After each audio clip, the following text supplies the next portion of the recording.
Antibiotics, one of the greatest discoveries of the 20th century. You've probably taken them at some point during your life, maybe for throat or ear infection. About 20 doses of antibiotics are prescribed per 1,000 people every day worldwide. That's the same as 1 in 50 people every day. So what is antibiotics? Well, it is the name of a group of drugs which are used to treat disease caused by bacteria, and only bacteria. They do not work for anything else, so viruses like colds and the flu can't be treated with antibiotics. Bacteria are single-celled organisms, which can be pathogenic.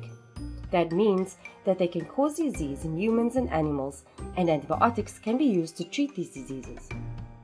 In 1928, Alexander Fleming discovered the very first antibiotic, penicillin. One day, after studying influenza, he noticed that mold had accidentally developed on a set of petri dishes, being used to grow the bacteria called Staphylococcus. The mold had created a bacteria-free circle around itself. The mold was the fungus Penicillium notatum. Fleming concluded that the bacteria on the plate had been killed off by a substance in the mold. Fleming named this active bacteria-killing substance penicillin. Other scientists then worked on penicillin further so that it could be produced as a drug, and by the 1940s, it was being mass-produced by pharmaceutical companies. So how are antibiotics mass-produced? There are 3 methods of making antibiotics: naturally, synthetic, semi-synthetic. Natural antibiotics. These are made by other organisms, such as fungi and other bacteria, like Fleming discovered. They are grown in huge colonies, where the active substance is then extracted.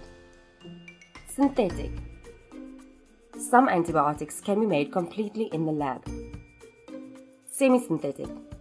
This method takes naturally occurring antibiotics and then uses lab work to add additional amino acids or groups to slightly change and enhance the antibiotic to create a new type. Penicillin was just the start. Now we make over 100 different types of antibiotics against different types of bacteria.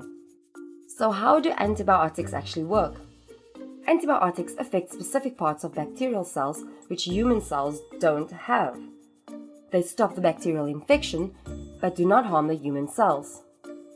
This is done in 2 ways, either by stopping the bacteria from reproducing or by killing the bacteria.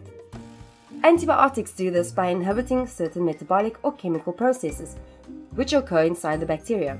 For example, they can stop protein synthesis, DNA replication, or break down their cell wall. This is why they are not useful against viruses, as viruses are not living organisms and so they don't have metabolic processes that the antibiotics can disrupt. This is why it is very important to check whether an infection is caused by a bacterium rather than a virus before attempting to treat it with antibiotics. The discovery of the antibiotic is one of the greatest scientific achievements of the 20th century and has played a huge role in keeping the public healthy. However, bacteria are becoming resistant to antibiotics. This is a major public health threat. Antibiotic resistance is happening through natural selection. In a population of bacteria, due to genetic variation, some of the bacteria have a natural resistance to the antibiotics.